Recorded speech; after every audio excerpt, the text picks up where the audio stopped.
ನಮಸ್ತೆ ಕನ್ನಡಿಗರೇ, ನಾನು ನಿಮ್ಮ ಮನೆ ಮಗ ತಾಯ್ನಾಡು ರಾಘವೇಂದ್ರ ಕರವೇ ಗಜಸೇನೆ ಸಂಸ್ಥಾಪಕ ರಾಜ್ಯಾಧ್ಯಕ್ಷರು. ಈ ಫುಟ್ಪಾತ್ ತೆರವಿನ ಬಗ್ಗೆ ಒಂದು ವಿಡಿಯೋ ಮಾಡಿರ್ತೇನೆ ನಾನು ಸುಮಾರು 20 ದಿನಗಳ ಹಿಂದೆ. ಅದಕ್ಕೆ ನಮ್ಮ ಕೆಲ ಕನ್ನಡ ಪರ ಸಂಘಟನೆ, ಏನ್ರಿ ರಾಘವೇಂದ್ರ ಅವರೇ ನಿಮ್ಗೇನು ಹೊರ ರಾಜ್ಯದವರ ಮೇಲೆ ಇಷ್ಟೊಂದು ಪ್ರೀತಿ ಅಂತ ಎಲ್ಲ ಹಾಕಿ ಕಾಮೆಂಟ್ ಮಾಡಿದಂತ ಕನ್ನಡ ಸಂಘಟನೆಯ ಕೆಲ ಅಧ್ಯಕ್ಷರುಗಳೇ, ಎಲ್ಲಪ್ಪ ಹೋಯ್ತು ನಿಮ್ಮ ಪೌರುಷ ಇವಾಗ? ಈಗ ಮೊನ್ನೆ ತಾನೇ ಯಾರೋ ಒಬ್ಬ ಕನ್ನಡ ಪರ ಸಂಘಟನೆ ಅವಿವೇಕಿ ಯಾವುದೋ ಒಂದು ಮಹಾರಾಷ್ಟ್ರದವನು ಬಸವರಾಜ್ ಪಡಕೊಟ್ಟಿ ಅಂತೆ, ಅವನ್ ಕನ್ನಡ ಹೆಸರೇ ಅಲ್ಲ ಅದು. ಆ ತರ ಒಬ್ಬ ಮನುಷ್ಯ ಶಿವಾಜಿನಗರದಲ್ಲಿ ನಮ್ಮ ಅಧಿಕಾರಿಗಳ ಮೇಲೆ ಹಲ್ಲೆ ಮಾಡಿದಾನೆ. ಅವನಿಗೆ ಗಂಡಸ್ತನ ಇದ್ರೆ ಆದೇಶ ಮಾಡಿದ್ರಲ್ಲ ಅವ್ರ ಹತ್ರ ಹೋಗ್ಬೇಕಾಗಿತ್ತು. ಪಾಪ ಅಮಾಯಕ ಅಧಿಕಾರಿಗಳ ಹಲ್ಲೆ ಮಾಡಿದಾರೆ, ಅದು ಒಂದ್ ಕಡೆ ಇರ್ಲಿ. ಆದ್ರೆ ನಾವು ಅವತ್ತು ಸ್ಪಷ್ಟಪಡಿಸಲು ಹೋದಾಗ ಹೋಗಿದ್ದ ವಿಷಯ ಏನಪ್ಪಾ ಅಂದ್ರೆ, ಕೆಲ ಕನ್ನಡ ಪರ ಸಂಘಟನೆ ಅಧ್ಯಕ್ಷರುಗಳೇ, ನೀವೇನ್ ಕಾಮೆಂಟ್ ಹಾಕಿದ್ರಲ್ಲ ನನಗೆ, ಏನ್ರಿ ರಾಘವೇಂದ್ರ ಅವರೇ ಅಂತೆಲ್ಲ ಕಾಮೆಂಟ್ ಹಾಕಿದ್ರಲ್ಲ, ನಿಮ್ಗೆ ಗೊತ್ತಾಗುತ್ತೆ ಯಾರು ಅಂತ. ಈ ವಿಡಿಯೋನು ನೋಡಿ.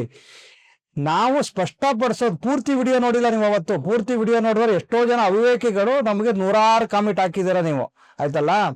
ನಾವು ಅವತ್ತು ಫುಟ್ಪಾತ್ ತೆರವಿನ ಬಗ್ಗೆ ಸ್ಪಷ್ಟಪಡಿಸೋ ವಿಷಯ ಏನಪ್ಪಾ ಇತ್ತು ಅಂದ್ರೆ, ನೀವು ಫುಟ್ಪಾತ್ನ ತೆರವು ಮಾಡಬೇಕಾದಾಗ ಹೊರ ರಾಜ್ಯದವ್ರನ್ನ ಇಲ್ಲಿ ನಮ್ಮ ರಾಜ್ಯಕ್ಕೆ 5 ವರ್ಷ ಬಂದಾರ ಅವ್ರು ನಾವು ರಾಜ್ಯದವರಂತ ಪರಿಗಣಿಸ್ತೇವೆ, ಅದು ಒಂದನೇ ಆದ್ಯತೆ. ಆದ್ರೆ ನಮ್ಮ ಕನ್ನಡಿಗರಿಗೆ ಸರಿಯಾದ ವ್ಯವಸ್ಥೆ ಮಾಡಿ ಪುನರ್ವ್ಯವಸ್ಥೆ ಮಾಡಿ ತೆರವುಗೊಳಿಸಿ ಅಂತ ಹೇಳಿದ್ದೀವಿ.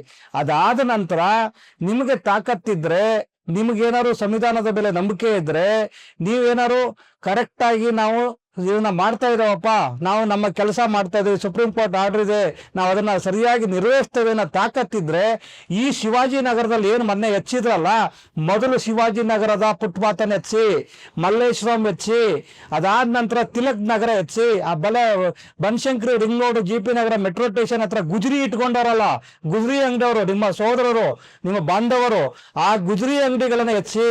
ಮತ್ತೊಂದು ವಿಷಯ, ಫುಟ್ಪಾತ್ ಅಲ್ಲಿ ಊಟ ತಿಂಡಿ ಇಡ್ಲಿ ಮಾರೋರಿಗೆ ಎಷ್ಟೋ ಜನ ರಾತ್ರಿ 10 ಗಂಟೆ 11 ಗಂಟೆಗೆ ಒಂದು ಹೊತ್ತಿನ ಊಟ ಇಲ್ಲದೆ ಅಂತ ಇರೋದವರು, ಅಡಿಗೆ ಮಾಡಕ್ ಆಗದೆ ಇರೋರು ಎಲ್ಲೋ ಊಟ ಮಾಡ್ತಾರೆ ಅನ್ನೋದನ್ನ ಸ್ಟಾರ್ಟಿಂಗ್ ತಗೊಂಡಿದ್ದೆ. ಅದು ಇವತ್ತಿಗೂ ಹೇಳ್ತೇನೆ, ಒಂದು ಹೋಟೆಲ್ ಇದ್ರೆ ಯಾರೋ ಒಬ್ಬ ಅಮ್ಮ ಮಾಡ್ತಾ ಇದ್ದಾರೆ ಅಥವಾ ಒಂದು ಅಪ್ಪ ಮಾಡ್ತಾವನೆ ಅಂದ್ರೆ ಆ ಹೋಟೆಲ್ ಇಂದ 100 ಜನರಿಗೆ ಊಟ ಸಿಗುತ್ತೆ.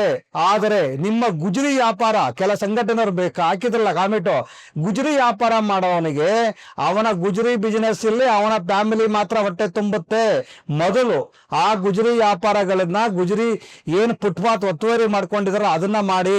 ಅದರ ಜೊತೆಗೆ ಇದೇ ಸರ್ಕಾರ, ನಾನು ಸುಪ್ರೀಂ ಕೋರ್ಟ್ ಅದನ್ನ ಆದೇಶ ಫಾಲೋ ಅಪ್ ಮಾಡ್ತೀನಿ ಅಂತ ಹೇಳ್ತಾರೋ ಸರ್ಕಾರ, ಇವತ್ತು ನಿಮ್ಮದೇ ಬ್ಯಾನರ್ಗಳು ಫುಟ್ಪಾತ್ ಅಲ್ಲಿ, ನಿಮ್ಮದು ಸಾವಿರಾರು ಬ್ಯಾನರ್ಗಳು, ನಿಮ್ಮ ಪೋಸ್ಟರ್ಗಳು, ನಿಮ್ಮ ಬರ್ತ್ಡೇ ಪೋಸ್ಟರ್ಗಳು, ನಿಮ್ಮ ತಿಥಿ ಫೋಟೋಗಳು ಎಲ್ಲ ಹಾಕೊಂಡಿರಲ್ಲ ಸ್ವಾಮಿ. ಮೊದಲು ಅದನ್ನ ನಿಮ್ಮ ಸರ್ಕಾರದ ಅಡಿಯಲ್ಲಿ, ಇದೇ ನಮ್ಮ DK ಶಿವಕುಮಾರ್ ಸಾಹೇಬರು ಏನು ಮಂತ್ರಿ ಆದಾಗ, ಬೆಂಗಳೂರು ನಗರಾಭಿವೃದ್ಧಿ ಸಚಿವರಾದಾಗ ಒಂದು ಬ್ಯಾನರ್ ಅನ್ನ ತೆರವುಗೊಳಿಸಿ 50,000 ರೂಪಾಯಿ ದಂಡ ಕಟ್ಟಿ ನೀವು ತೆರವುಗೊಳಿಸಿದ್ರಿ.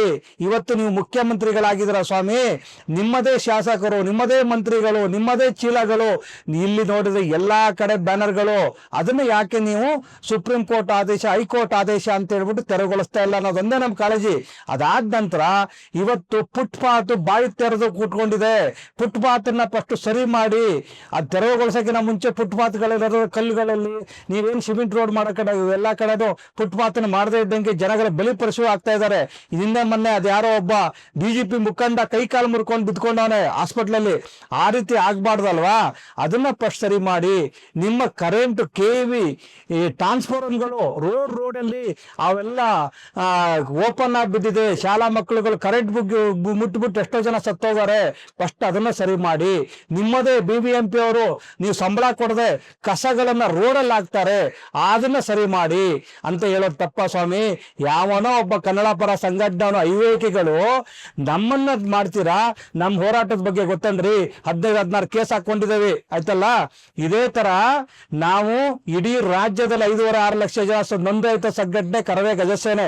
ನೀನ್ ಯಾರೋ ಒಬ್ಬನು ಎಲ್ಲೋ ಮಂಗಳೂರಿಂದ ಬಂದು ಎಲ್ಲೋ ಇಲ್ಲಿಂದ ಬಂದ್ಬಿಟ್ಟು ಹೇಳ್ರಿ ರಾಘವೇಂದ್ರ ಅವರೇ ಅಂತ ಮೆಸೇಜ್ ಆಗ್ತೀಯಲ್ಲಪ್ಪ, ನಿನ್ನ ಬಾ ನೇರವಾಗಿ ಹಾಕೋ ನಿನ್ನ ಹೋರಾಟದ ಏನಿದೆ. ಇವತ್ತಿದೆ BBMP ಮಹಾನಗರ ಪಾಲಿಕೆ, ನೀವು ಯಾರ RTI ಕಾರ್ಯಕರ್ತರು ತೆಗೆದು ನೋಡಿ, ಗಂಗಾಂಬಿಕಾ ಅವರು ಮೇಯರ್ ಇರ್ಬೇಕಾದಾಗ 60% ಕನ್ನಡ ನಾಮಫಲಕದಲ್ಲಿ ಇರಲೇಬೇಕು ಅಂತ ಮೊದಲು BBMP ಮುಂದೆ ಹೋರಾಟ ಮಾಡಿ ನಮ್ಮ ಫೈಲ್ ಪುಟಪ್ ಮಾಡಿ, ಅದೇ ಗಾಜಿನ ಮನೆಯಲ್ಲಿ ಶ್ರೀ ರಾಮಲಿಂಗಂ ರೆಡ್ಡಿ ಅವರಿಗೆ, ಗಂಗಾಂಬಿಕರಿಗೆಲ್ಲ ನಾವು ಒಂದು ಕಾರ್ಯಕ್ರಮ ಮಾಡಿ ಅಭಿನಂದನೆ ಸಲ್ಲಿಸಿ ಆ ಒಂದು ಆದೇಶ ಮಾಡಿಸಿದ್ದು ಕರವೇ ಗಜಸೇನೆ.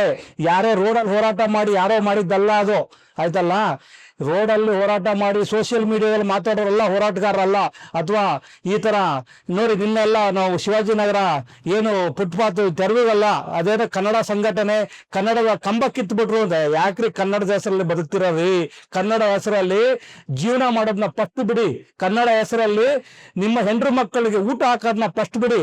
ನಿಮ್ಗೆ ಆದ್ರೆ ನಿಮ್ಮದೇ ಒಂದು ಬಿಸ್ನೆಸ್ ಇದ್ರೆ ಹೇಗೆ ನಾವು ಬದುಕಿನ ಜೊತೆ ಹೋರಾಟ ಅಂತ ಹೇಳ್ತೇವೆ, ನಿಮ್ಮದು ನಮ್ಮದು ಅದೇನೆ. ನಮ್ಮ ಬದುಕನ್ನ ಕಟ್ಕೊಂಡು ನಾವು ಯಾವುದೋ ಒಂದು ವ್ಯಾಪಾರ ಮಾಡಿ ಅದರಲ್ಲಿ ಬರೋ 5% ನಾವು ಕನ್ನಡ ಸೇವೆಗೆ ಇಡ್ತೇವೆ. ನಮ್ಮದು ಇಡೀವರೆಗೆ ನಮ್ಮ ಇಡೀ ಸಂಘಟನೆ ಯಾವನಾದ್ರೂ ನಮ್ಮನ್ನ ಇದನ್ನ ಏನೋ ಹೇಳ್ತಾರಲ್ಲ ಕಲೆಕ್ಷನ್ಗೆ ಹಾಕಿ ಇನ್ನೊಂದು ಅಂತ, ಯಾವನಾದ್ರೂ ನಮಗೆ ₹1 ಕೊಟ್ಟಿದ್ದಿದ್ರೆ ನೀವು ಸ್ಥಳೀಯ ಸ್ಟೇಷನ್ಗೆ ಫೋನ್ ಮಾಡಿ ಅಥವಾ ಅದನ್ನ ರೆಕಾರ್ಡ್ ಸಮೇತ ನಮ್ಗೆ ಕೊಡಿ. ಯಾರ ಹತ್ರನೂ ಇಲ್ಲಿ ₹1 ಕಲೆಕ್ಷನ್ ಮಾಡಿ ಇವತ್ತು ಸಂಘಟನೆ ಕಟ್ಟಿಲ್ಲ. 7-8 ಕೋಟಿ ಸಂಘಟನೆ ಕಟ್ಟಿ ನಾ ಹಾಳು ಮಾಡ್ಕೊಂಡಿದ್ದೇನೆ. ಸಾವಿರಾರು ಜನ ಕೆಲಸ ಮಾಡ್ತಾರಂತ ಕಂಪ್ನಿ ಹಾಳು ಮಾಡ್ಕೊಂಡಿದ್ದೇನೆ. ಇವತ್ತು ಏನು ಒಂದು ಅಘಿನಾಶಿನಿ ಹೊಳೆ 1973ನೇ ಇಸ್ವಿಯಲ್ಲಿ ಅಘಿನಾಶಿನಿಗೆ ನ್ಯಾಯ ಸಿಗದಿಲ್ಲ ಅಂತದ್ನ ಇವತ್ತು ಒಂದು ಗಣಿಗಾರಿಕೆಯ ಬಯಲಿಗೆ ತಂದ್ಬಿಟ್ಟು ಗಣಿಗಾರಿಕೆ ಒಂದು ಸ್ತಬ್ಧ ಮಾಡಿ ಜನಗಳಿಗೆ ನ್ಯಾಯ ಸಿಗುವಂತ ಕೆಲಸ ನಾವು ಮಾಡಿಸಿದ್ದೇವೆ. ಅದ್ರ ಜೊತೆಗೆ ದೊಡ್ಡ ಹೋರಾಟ 2,000 ಕೋಟಿ ಸಚಿನ್ ನಾಯ್ಕ್ ಅನ್ನೋ ಒಂದು ಏನು ಡ್ರೀಮ್ GK ಅನ್ನೋ ಹೋರಾಟನ ಇವತ್ತು ಬಯಲಿಗೆ ಎಳೆದು ಇವತ್ತು ನಾವು ಜನಗಳಿಗೆ ನ್ಯಾಯ ಕೊಡಿಸಿದ್ದೇವೆ. ಹೇಳ್ತಾ ಹೋದ್ರೆ ಸಾವಿರಾರು ಇದೆ ರೀ. ಅದನ್ನ ನಮ್ಗೆ ಗೊತ್ತಿದೆ, ನಮ್ದು ಇಡೀ ರಾಜ್ಯ ತುಂಬಾ ಇದೆ. ಈ ಕಾಮಿಟ್ ಹಾಕ ಅಂಧ ಜನಗಳಿಗೆ ಒಂದು ಕಿವಿ ಮಾತು, ಮೊದಲು ನೀವು ಸರಿಯಾಗಿ ಮೊದಲು ಪೂರ್ತಿ ವಿಡಿಯೋವನ್ನ ನೋಡಿ ಆ ನಂತರ ಕಾಮಿಟ್ ಯಾರಿಗಾದ್ರೂ ಮಾಡಿ, ಆಯ್ತಾ? ಧನ್ಯವಾದಗಳು. ಇಷ್ಟು ಸ್ಪಷ್ಟಪಡಿಸ್ಬೇಕಾಗಿತ್ತು, ಅದಕ್ಕೋಸ್ಕರ ವಿಡಿಯೋ ಮಾಡಿದರೆ. ತಿರ್ಗಾ ಇದಕ್ಕೂ ಕಾಮಿಟ್ ಆಗ್ತೀರಾ ಅಂದ್ರೆ ಇನ್ನೊಂದು ವಿಡಿಯೋ ಮಾಡ್ತೇನೆ, ದಯವಿಟ್ಟು ಫಾಲೋ ಅಪ್ ಮಾಡಿ. ಧನ್ಯವಾದಗಳು. ನಿಮ್ಮ ಪ್ರೀತಿಯ ಮನೆ ಮಗ ತಾಯ್ನಾಡು ರಾಘವೇಂದ್ರ.